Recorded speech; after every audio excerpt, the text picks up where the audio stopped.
respect for people is a pillar of AMS, sometimes misunderstood possibly. Yeah. And I have 3 bullets like to help people understand what that means. It means that we believe that team members in Arizona state government show up every day to do a great job, right?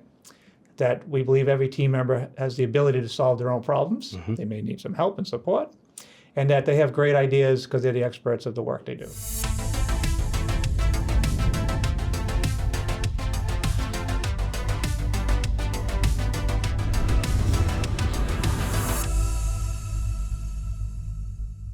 We're here on Talk AZ to talk about mentorship today and to highlight some of the work that goes on behind the scenes in state government that people may not be aware of. A brief history I'd like to give of mentorship.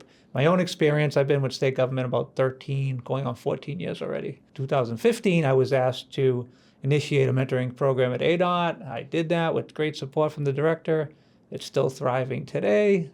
And in my new role at Government Transformation Office, instituted a program 1.5 years now, 3 different phases of cohorts focused on AMS, which is the Arizona Management System, lean, continuous improvement stuff. So that's what we're doing now. I'm going to talk a little bit about it. And Miles, my friend here, tell us a little bit about what you do for the state and your role in mentorship. All right. Well, thanks, Vinny. So my name is Miles Lints. I work for the Arizona Department of Revenue in their Office of Continuous Improvement Program. My title is Executive Consultant, Lean Coach. A rose by any other name smells just as sweet. So, tell us a little bit more about your day-to-day, what kind of things you're working on. Sure. So my day-to-day, I really help consult and I guess coach a lot of the executive leadership team and anyone really in the organization through problem-solving projects. So this may be a good time. You mentioned coaching. I talked about mentoring, and they're very similar, maybe somewhat different. I think for folks in state government especially, we think of coaching, I think, mostly as supervisor direct reports or collaborators. And with mentorship, it's the same kind of developing people skills, but it's usually outside supervisory roles, right? Is what you've experienced as well. So what inspired you to take part of the mentoring program? So I love my job, right? And I do a lot of the same stuff in my current job. But I don't want to be isolated to just the Arizona Department of Revenue, right? Understood. I really like helping people. Yep. And I thought this was a great opportunity to meet other folks that are interested in the Arizona management system, right? And want to learn from different state agencies. So awesome. And I'm so glad to hear that. I mean, one of the reasons I'm lucky to have Miles as part of the program that I help administer. But Miles, you said it the way I hoped it would come about. Like, people are locked in their organizational silos a bit. It's hard to know others. It's hard to grow. And how would someone from another agency know Miles could be a mentor, right? So anything we can do to put people together, that's awesome. What spurs you to keep coming back? So I know, and I'll tell the audience, you've been around for cohort 1, 2, and now 3, and thriving. What brings you back? Well, I've enjoyed working with all of the mentees that I've been with. I've learned a lot myself. It's not just one way, right? Yep. And I want to continue on improving and helping others grow. So awesome. I've found it rewarding. Why do you think this program is important? I think this program is important for a few reasons. Number one, we are all citizens of Arizona, right?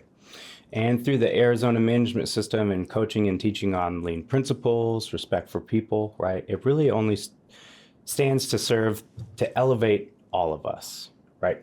I'm part of the community. My family's part of the community, and getting to know people from the rest of the state and the state government, it does help foster a little bit more sense of community. I'm glad to hear that. I think it does too. Just some background. I know we've had this conversation, but I think one of the good things about having a formal program is we can measure it, we can document it, we can improve upon it. And I know, I'm cognizant that there is informal mentoring going on, as you are, but it's hard to keep tabs on that or learn from it, right? So this formal program has really helped us and get you recognition, right, in a place to practice your craft. Exactly. And I think we'd be negligent if we don't remind people too that we have great support and partners in our own leaders who also can say, I could see your role in mentorship is helping you in your day-to-day business. And I know we focus on that with our mentees. Yeah. I think one of the benefits of having this formal mentor program, right, is to be able to connect with people who are looking for very specific kind of skills, right, and elements. So I'm not mentoring people on tax code and stuff like that. It is the Arizona management system. And so you have done a great job pairing people with, hey, I want to learn this, and this mentor is pretty good at this, so let's get them together. One recurring theme I see a lot is the respect for people, right? There's a difference between just teaching and coaching. And with this mentor program, right, I and any of the mentors are able to work with these mentees on problem solving, any confusion that they have, right, and help create that safe space for them that doesn't make them feel like they have to hide any confusion or anything like that, right? Because it's their boss and they're the ones that do their appraisal and everything like that. So I think creating that safe space is huge, right? Asking the deep reflective questions, I think that is an integral part of coaching, right? And humble inquiry. It's not just, oh, well, here's your answer. Oh, this is how you fix this. This is, take this and it's gospel. It's really trying to teach people how to solve problems and look at things from a certain perspective and a little bit differently. So yeah, I appreciate all that you said, and I agree. I'm also cognizant, I worked for ADOA, as I mentioned. You work for ADOA, somewhat larger organizations with resources, with people like you and people like me who work for the Office of Continuous Improvement at ADOA. But not everyone we serve comes from an agency organization that has resources or people. So we also fill a need, right? And so it's great for us, but it's also like spreading AMS and standing it up statewide, which we're responsible for. What's the biggest takeaway you have from your experience?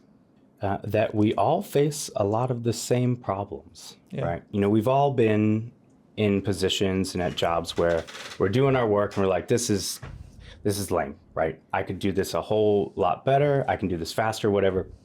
You might bring that up to your boss and they say, well, this is the way we've always done it. So we see that everywhere, right? And really, the Arizona management system is all about how do we empower those who do the work to be able to solve those problems, right, in a structured way. One of the things mentorship allows us to do, right, and I in the training orientation I conduct from research, basically I'm no expert, I become as expert as I can by doing research, that we have learning and development, we have training programs, but adults don't learn just by showing up to training, right? Maybe you can amplify like how that's come to be in your relationships. It's a little bit different than children, right? Children are very stubborn and strong-willed sponges. Oh, you've met my kids. Yeah, and I'm the same way. So, but with adults, right, we kind of have to, number one, be able to practice whatever it is that we're trying to do, right, and it has to be relevant. If you're trying to teach me something and I'm just reading a PowerPoint slide or a manual or a book or whatever, and I can't really connect the dots between what it is trying to do to teach me and what problems I'm having. It's not going to help, right? And so having this mentor program like this allows the mentees to be able to bring problems. Say, I'm having this issue, I'm having that issue, right?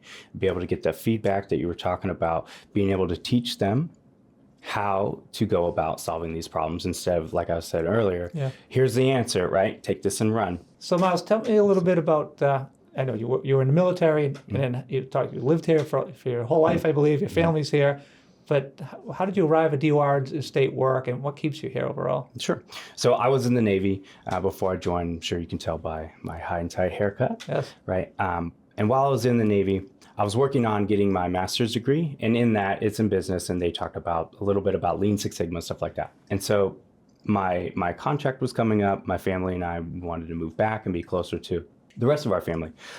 And searching for jobs, I found the Arizona Department of Revenue had a position open for Office of Continuous Improvement Lean Coach. I was like, this is awesome. And I did a lot of that stuff while I was still in, right? Sure. Part of that program in the Navy is you've got a coach, you've got a mentor, you've got to work on projects. And so I still wanted to be able to give back to the community and be a part of something a little bit bigger. When I think about leadership that I've had, bosses that I've had a lot of good mentors, right?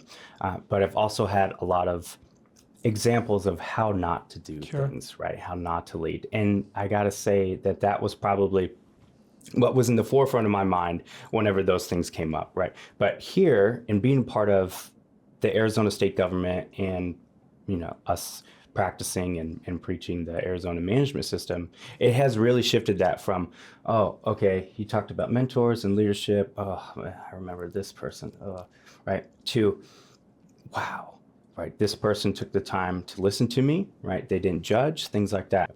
One other thing I want to talk about, so I play my role, and it is what it is, but I want to do anything I can to foster mentorship, and I'm pretty sure you feel the same way, but in my role, fostering mentorship across the enterprise. I recently spoke at a national conference about this, and the really thing I tried to get across was, I'm not that special. I found a formula that seems to work. We've tweaked it, improved it along the way in the spirit of continuous improvement. But just a little commitment, we could get something good together. And I do everything I can to promote this, and I love this forum, so that more mentorship springs up around the state.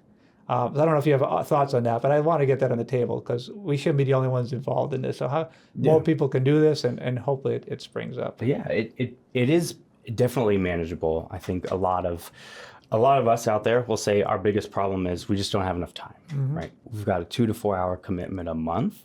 And even then, I would say that's more of a recommendation, but I haven't met anybody who hasn't fulfilled that, right? Yep. So you can do a lot of good in just a little bit of time, right? And we don't need any other resources. We just need to meet. We just need to have conversations. Yeah, so well said. And the biggest long-term win, if I leave state tomorrow, I'll be proud that I was involved in this. But I know for myself and many others, I think you say the same thing, that many people, we match them up together and, they remain lifelong friends or longtime friends, or at least lifelines, right? A sounding board in and out of the program. And that's really gratifying to me. Yeah. So some of the folks that I mentored are still in the mentor-mentee program. Some of them aren't. Some of them have graduated to become mentors and stuff like that, right? But we all still talk, right, about things that are going on, struggles, celebrating wins and things like that. So it's not just here, I met this person for 6 months, here's all this wisdom, right, take it and leave it, right? It really does help build those connections. Yeah. So Vinny, the mentor program here is a little bit different than it was in the military, and then probably a little bit different than it was when you were at ADOT, right? Can you talk about how it's structured? At ADOT, it was a 12-month program. And it wasn't specific to AMS topics, practices, principles, et cetera. So anything about leadership anyway. So it was a broader forum, a broader topic base, and you can roll it up to a wider, diverse pool of mentors, arguably. They didn't have to have this specific skill. Sure. Honestly, one of my concerns was 12 months seems to be a great amount of time to build rapport and really get in deep thought. Yeah. And 6 months, I was a little bit worried that people wouldn't have a time to build a rapport and get traction.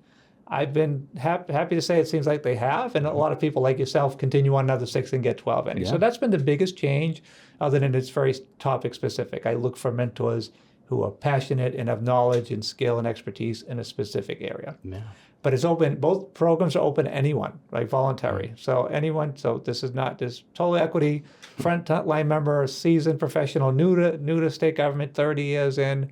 Let's just get you in, get an application, see what you want to learn, and you match them up, and hopefully the magic happens. So appreciate the question. So when you're talking about matching, can you explain a little bit more about that? Like what are you looking for when you're trying to pair people up?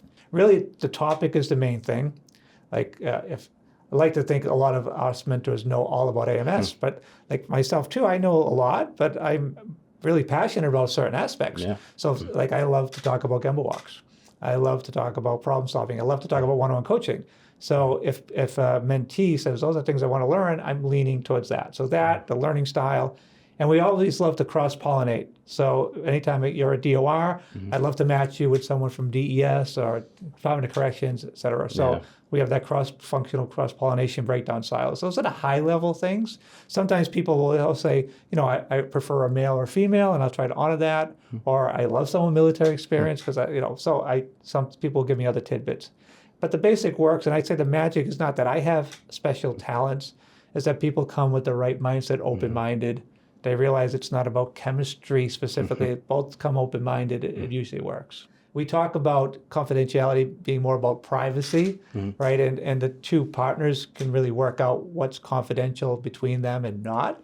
But a key aspect of that is creating a safe space.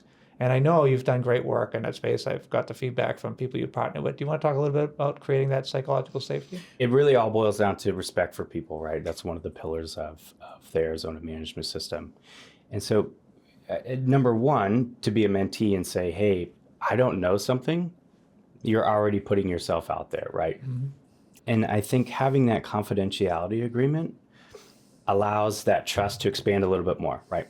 And so part of what we're trying to do with the Arizona management system and all this stuff in general is empower people to solve problems, right? Yep. And to be able to speak up when they see a problem, Yep. right? Because what's the one problem we can't solve? Ones you don't know. Right? That's right, Yep. right? So with that confidentiality agreement and knowing that this is about the Arizona management system and stuff like that, people feel a little bit more safe to say, hey, I botched this project up.